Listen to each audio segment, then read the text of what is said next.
स्वामी समर्थ. माझं नाव ममता पाटील आणि माझी आई आधी दादांकडे जायची दर्शनाला वगैरे, ते तिच्यासोबत मी पण गेले होते. पण म्हणजे असं सांगण्यासारखा अनुभव असा की मी जेव्हा 12वीला होते, माझं CETची नुकतीच एक्झाम झाली आणि जेव्हा ॲडमिशन प्रोसेस वगैरे सुरू झाली, मला 167 मार्क्स होते आणि ॲडमिशनसाठी त्याच्याहून थोडेसे जास्त मार्क्स हवे होते. सो जेव्हा ते प्रोसेस चालू होती तेव्हा माझ्या अशा लक्षात आलं की फक्त मी आता COEPतून BTech इलेक्ट्रिकल करते, तर इलेक्ट्रिकलसाठी फक्त 2 जागा शिल्लक होत्या. तर त्यावेळेस मी फक्त आईला एक फोन केला. आईने फक्त एवढंच सांगितलं की दादांचं नाव घेत राहा आणि विभूती लावून घे. तर नामस्मरण तर कंटिन्युअस चालू होतं आणि त्यानंतर जवळजवळ 700 माझ्या आधी मुलं होते, तर त्या 700 लोकांमधून सुद्धा त्या 2 जागा उरल्या होत्या. आणि मग फायनली जेव्हा माझा टर्न आला तेव्हा मी त्या 2 जागांपैकी एक जागा घेतली आणि फायनली मी आता इंजिनिअरिंग कम्प्लीट करते, लास्ट सेमला आहे. हे झालं ॲडमिशनबद्दल. लास्ट मंथमध्ये माझं प्लेसमेंटबद्दल थोडा इश्यू होता, कारण मला सॉफ्टवेअरमध्ये जायचं होतं आणि सॉफ्टवेअरच्या कंपन्या येणं अजून बाकी होतं. सो ते फ्रस्ट्रेशन अँड ऑल होतं, त्याच्यामुळे मी ते थोडंसं दादांशी डिस्कस केलं होतं. तेव्हा दादा म्हटले की जी पण कंपनी येईल, छोटी असो मोठी असो, छोट्यापासून स्टार्ट कर, ते चांगलं आहे तुझ्यासाठी. आणि सो मी त्या सल्ल्यानुसार गेले आणि मी आता कॉग्निझंटमध्ये प्लेस्ड आहे आणि जुलैमध्ये माझं ऑफर लेटर. महाराज प्रसन्न. धन्यवाद. माझं नाव सौरभ कांबळे. मी 3rd year mechanical engineering student आहे. कुसरोवाडिया कॉलेजमधून पार्ट टाइम इंजिनिअरिंग करतोय. ह्या वर्षी फेब्रुवारी 2011 साली माझ्या वडिलांना एका व्यक्तीने ते पॅम्पलेट दिलं, श्री गुरुवर्य अतुल दादांचं. ते कळाल्यानंतर, घरी आल्यानंतर आमच्या मनामध्ये अशी चुलबुल झाली की आम्ही एवढे प्रॉब्लेम्समध्ये अडकलोय. एक व्यक्ती आज आपल्यासमोर कोणीतरी ईश्वराचीच कृपा पाठवलंय, कधी जावं त्यांच्या घरी, कधी त्यांची भेट घ्यावी असं मनात उत्सुकता तयार झाली. फेब्रुवारीच्या महिन्यात 2011 साली आम्ही अतुल दादांकडे गेलो. मी 5 ते 6 वर्षापासून इंजिनिअरिंग करतोय, पण माझा आत्मविश्वास एवढा गमावला होता. मला असं वाटलं होतं की आता सगळं संपत आलेलं आहे, आता मला यातून कुठंच मार्ग नाही. एक तर मला इंजिनिअरिंग सोडून नोकरी करावी लागेल, कारण माझा डिप्लोमा मेकॅनिकल झालेला आहे अगोदरच, आणि आई पण हताश झालेली होती. पण मला कुठंच मार्ग दिसत नव्हता, कुठलाच मार्ग दिसत नव्हता. सगळे लोक, मोठे मोठे बाबा यांच्याकडे जाऊन दमलो होतो, पण जे ते पैसा घे, हे कर, ते कर असं करून करणारे लोक होते, मनापासून करणारे एकही नव्हतं आणि काही फरक जाणवत नव्हता मला.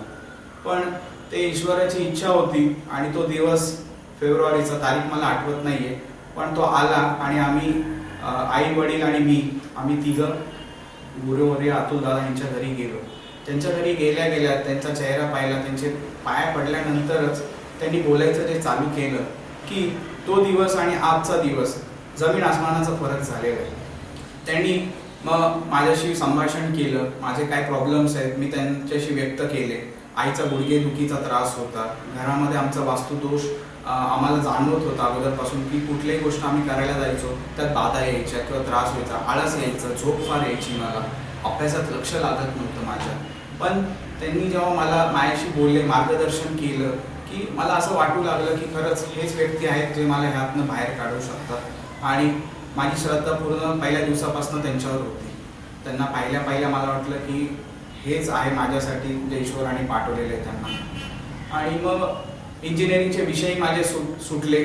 मला घरात मनाची शांतता जाणवू लागली. वास्तू आमचा केला ऑगस्टमध्ये 2011मध्ये, आणि त्यानंतर आमची जी अडलेली कामं होती ती सगळी होऊ लागली. नाही तर अगोदर हेच आमच्या डोळ्यासमोर होते बऱ्याच गोष्टी, पण आम्हाला दिसत नव्हत्या.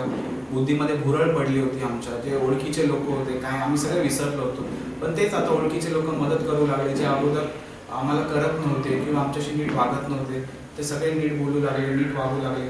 प्रत्येक गोष्ट जागर पडू लागली आणि आत्मविश्वास जो असतो मेन माणसाचा, तो परत येणं हे फार महत्त्वाची गोष्ट. आणि हे एवढ्या कमी वेळात झालं की फेब्रुवारीचा महिना आणि आता चालू आहे डिसेंबरचा महिना, म्हणजे हे तुम्ही अंदाज लावू शकता की त्या व्यक्तीमध्ये किती प्रभुत्व आहे, बुद्धिमत्ता आहे. ते बुद्धिमत्ता प्रत्येकामध्ये असते, पण ते वाटण्याचा पण मोठेपणा लागतो. आणि काही अपेक्षा न करता स्वतःच्या कळकळीने की सौरभ आता तुझं काय चालू आहे, काय करतोय, ही कळकळ फार कमी लोकांमध्ये असते. ती त्यांच्यामध्ये मला दिसली. तो आत्मीयता त्यांच्यामध्ये जाणवली मला. आणि ते एकच गोष्ट शिकवतात की माणसाने माणसासारखं माणुसकीने वागावं. जाती धर्म हे ते काही नसतं, माणुसकी हाच मोठा धर्म आहे. आणि त्यांची ही शिकवण मला पटली आणि मी पण आता रोजच्या माझ्या आयुष्यामध्ये तेच शिकवण इम्प्लिमेंट करतो. आणि मला आभार मानायचे की तो व्यक्ती माझ्या आयुष्यामध्ये आल्यानंतर म्हणजे श्री सद्गुरू अतुल दादा आल्यानंतर बरंच जमीन आसमानाचा फरक माझ्या आणि माझ्या सर्व कुटुंबांच्या मेंबर्सवर तो त्यांचा प्रभाव पडलेला आहे. आणि मी पण आता ठरवलेलं आहे की जो काय माझ्या शिक्षणातनं किंवा पुढे प्रगती होईल, पैसा येईल, त्यातलं थोडं का होईना त्या म्हणजे त्यांचं तर ऋण मी फेडू शकणार नाही, पण मदत करायची इच्छा मनापासून माझ्या मध्ये आलेली आहे. आणि मला असं वाटतं की प्रत्येक व्यक्ती जो प्रॉब्लेममध्ये संकटात आहे त्यांनी फक्त श्रद्धा ठेवून त्यांच्याकडे जाऊन यावं. प्रत्येकाचा अनुभव वेगवेगळा असतो, पण फरक नक्की जाणवेल ही माझी सर्वांना विनंती आहे. जे कोणी अडथळ्यात आहेत प्रॉब्लेममध्ये त्यांना माझी हीच विनंती आहे की तुम्ही प्लीज, कोण काही बोलेल तुम्हाला बाहेर असं आहे तसं आहे, पण तुम्ही श्रद्धा ठेवून एकदा तरी त्यांच्या दर्शनाला जाऊन या. तुम्हाला नक्की तुमचे अडलेले जे काही प्रॉब्लेम असतील त्यातनं तुम्ही नक्की बाहेर पडाल. धन्यवाद. नमस्कार, माझं नाव वैशाली राहुल जवळकर. निवडणुकीला उभी होते, तिथं मी विजयी झालेली आहे. आमच्या वार्डातली मदतीने, लोकांच्या मदतीने आणि स्वामी समर्थांच्या कृपेने तसंच अतुल दादांच्या आशीर्वादाने मी निवडणुकीमध्ये भरघोस मतांनी विजयी झालेली आहे. मी त्यांचे धन्यवाद आणि आभार मानते. माझं नाव राहुल जवळकर. मी कार्य करत होतोच, पण मला माझे काही नातलग यांनी जे सहकार्य केलं, जो मार्ग दाखवला, त्या मार्गातून कुठेतरी येण्यासाठी स्वामी समर्थांच्या पायापाशी येण्याची संधी मला मिळाली.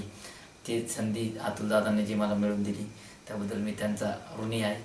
इथून पुढे मी समर्थांच्याच भक्ती करत आहे, करत राहील. मी इथे 1-1.5 वर्षापासून येतो, 1.5 वर्षापासून. तर त्याच्या अगोदर मी जवळजवळ 2 वर्षे मी फिरत होतो की माझ्या घरातली जी समस्या आहे ती निवारण करण्यासाठी. तर मला कुठेच फरक पडला नाही. तर इथे आल्यानंतर मला असा अनुभव आला की मला उपदेश पण भेटला आणि मला मार्ग पण मिळालेला आहे. याच्या अगोदर फक्त की एक जस्ट टायमिंग सोल्युशन मिळायचं आणि इथं आल्यानंतर मला परमनंट सोल्युशन मिळालेलं आहे. आणि अगोदरची आणि आत्ताची परिस्थितीमध्ये जवळजवळ जमीन आसमानचा फरक आहे. म्हणजे मी असा विचार करत होतो की माझं पुढे लाईफमध्ये काय होणार आहे किंवा माझ्या फॅमिलीचं काय होणार लाईफमध्ये, म्हणजे एंडच जवळजवळ असं म्हणावं लागेल. पण इथं आल्यानंतर माझं असं झालं की व्यवस्थित मार्ग दाखवला, काही पूजा सांगितल्या, त्या पूजा केल्या गेल्या आणि त्यानंतर माझं आता जवळजवळ 1.5 वर्ष असं सुरळीत झालं आहे की मी इथून पुढे लाईफमध्ये असं नवीन जगायची इच्छा निर्माण व्हायला लागली. म्हणजे मी करून माझ्या मिसेस शेजारी बसलेले आहेत, तर त्यांना सुद्धा असं बाहेर फिरावं लागतं आहे, त्यांना काहीतरी करूशी वाटतं आहे, असं झालं. याच्या अगोदर ते मला म्हणजे आमचं जगणंच मुश्किल होत होतं. त्यामुळं इथं आल्यानंतर मला खूप उपदेश मिळालेला आहे चांगला. आणि मी इथं दर गुरुवारी येतो दर्शनाला, ते नित्य नेमाने, की जेणेकरून मी स्वामींचं दर्शन दर गुरुवारी रोज होतच आहे. आणि ते रोज सकाळी मी घरातनं बाहेर निघताना स्वामींचं स्मरण करतो, अतुलदादांचं स्मरण करतो, त्यानंतर मी बाहेर पडतो, जेणेकरून माझ्या दिवसभरात जी काही कामं न होणारे ते ॲटोमॅटिकली होऊन जातात. आणि इथून पुढे दर गुरुवारी ते येतच असतं. त्यामुळे दादांचं दर्शन होतं, स्वामींचं दर्शन होतं. आणि जे काही समस्या आहे मी 4 लोकांना सांगितलं, आज 4 लोकांना मी घेऊन आलो, तर त्यांचे निवारण झालेले समस्या. श्री स्वामी समर्थ महाराज प्रसन्न. मी राहुल जाधव, पुणे. आत्ता सध्या आमच्याकडे नांदेड ग्रामपंचायत इलेक्शन झाले, त्यामध्ये माझी आई सौ जयश्री शंकर जाधव, तसेच आमचे सहकारी पांडुरंग भाऊ अंबिके हे आणि इतर 3 जण होते. तर दादांनी आम्हाला ज्याप्रमाणे त्यांनी सांगितल्याप्रमाणे पूजा दिली त्याप्रमाणे आम्ही केली. आणि त्यामध्ये दादांच्या कृपेमुळे इतका अनुभव आला की आमची 5ही शीटं एकदम व्यवस्थितरित्या चांगल्या मतदानाने समृद्ध अशी निवडून आली त्या पदावरती. यामध्ये सर्व श्रेय दादांचं, स्वामी समर्थ माऊलींचं आहे. एवढंच माझं कळकळीने तुम्हाला सांगणं आहे. श्री स्वामी समर्थ. माझं नाव मनोज गोविंद मोरे. मी गव्हर्नमेंट सर्वंट आहे. माझे मनातली 2 इच्छा आहेत. त्या माझ्या एक घर स्वतःचं माझं स्वतःचं व्हावं आणि माझं प्रमोशन. तर घरासंबंधित मी खूप प्रयत्न केले. ज्यावेळेस माझे प्रयत्न चालू होते त्यावेळेस जागेचे आणि फ्लॅटचे रेट खूप वाढलेले होते. मग काय करावं मला प्रश्न पडला होता. मग मला एक मार्ग दिसला. मला दादांचं नाव सुचवलं गेलं आणि मी दर्शनाला आलो. मी खूप प्रभावित झालो.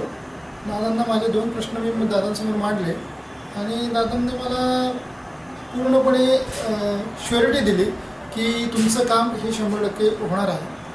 आणि दादांच्या स्वामी समर्थांच्या आशीर्वादाने आणि दादांचा हात आणि दादांनी मला जी पूजा दिली ती मी रोज न चुकता त्या दादांनी सांगितल्याप्रमाणे मी ते व्यवस्थित केली आणि मला त्याच्यात 100% यश आलं. माझं स्वतःचं आज घर आहे. मी स्वतः सेटल आहे.